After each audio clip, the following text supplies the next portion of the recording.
In 2016, a huge trove of leaked documents revealed how the law firm Mossack Fonseca helped the world's rich and powerful evade the taxman and hide their wealth. The scandal became known as the Panama Papers, and it ensnared many of the world's wealthiest people, from billionaires to politicians to sports stars. Today, 27 people are going on trial in Panama City for alleged money laundering connected to that case. From politicians to celebrities and criminals, the world's wealthy have always found ways to hide their money, including in Panama, where billions of dollars had been stashed away in a scheme to evade taxes. In April 2016, investigative journalists reported that Panamanian law firm Mossack Fonseca had set up thousands of offshore companies for that purpose. Journalists reviewed 11.5 million leaked documents, 214,000 offshore companies, and 14,000 customers. The trail quickly led investigators to Deutsche Bank.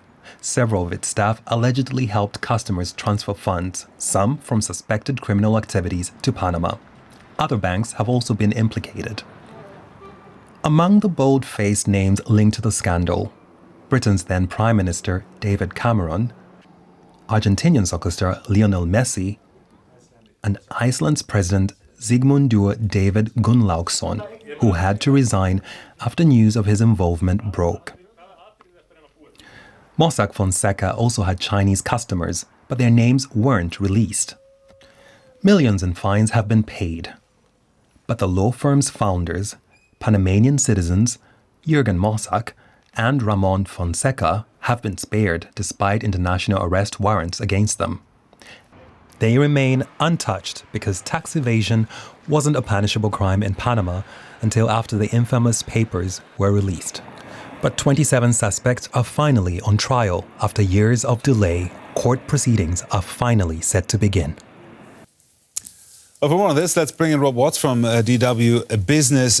Rob, it seems quite long ago. Remind us how big a deal this story was back in 2016. Yeah, I mean, it was called the Panama Papers, wasn't it? But when these 11.5 million documents landed, it sent a shockwave around the entire world that just sucked all kinds of figures from global politics, from sport, from entertainment and beyond into it. This was 2.6 terabytes of data that was handed over to the German newspaper, the Süddeutsche Zeitung, who then shared it with an international consortium of journalists who then shared it with us. This data equivalent to something like 500,000 ebooks I was just reading. It's an awful lot of information, which might be one of the reasons it's taken so long to reach where it is. But we heard about some of the big names. Lionel Messi was in there. David Cameron, who was Prime Minister of the UK. Both of those faced... And the current Foreign Minister. Well, indeed, yeah. He's had enough time to spend a bit of a period in the wilderness and now come back as a veteran while waiting for all of this. But they faced complicated questions because of either their or their families' associations with certain offshore organisations. But we also saw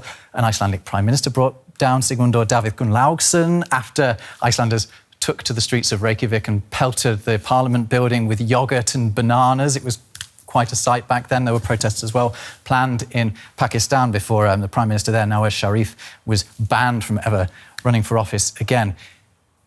The legacy of this vast trove of documents can't really be understated. Now, 27 people go on trial. Why has it taken so long? Yeah, well, this should have been wrapped up by now. This was scheduled to begin last year. It should have started earlier this year.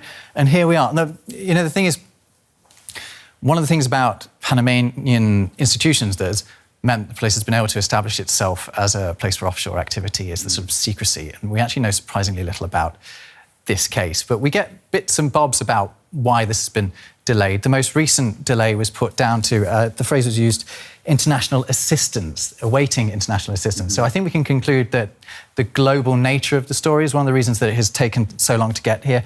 But over 8 years, so much water has passed under the bridge. You know, the revelations first breaking in 2016, as I mentioned. Mossack Fonseca closed in 2018. The US filed its first charges back in 2019. And then there have been other cases that have either strengthened or weakened the prosecutor's case relating to this. So it's interesting to see it finally reaching court at a time when it'll be treated differently to it would have done 8 years ago. And also probably armies of lawyers engaged by all these very wealthy people who are fighting this tooth and nail. What can we expect from this trial? As I mentioned, we don't know a huge amount about what is going to be said. In fact, we don't even know who all of these 27 defendants are. In fact, some organisations aren't even reporting that the number is 27. There's a lot of uncertainty about this, but it would appear that Jürgen Mossack and Fonseca as well, Ramon Fonseca Mora, the name just slipped my mind there for a second, but it would appear that they are among the defendants. Jürgen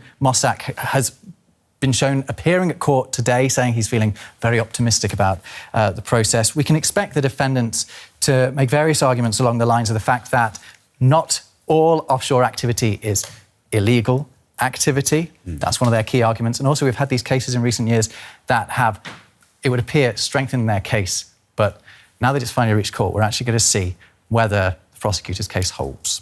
We will watch that closely. Thank you very much. Rob Watts, DW Business.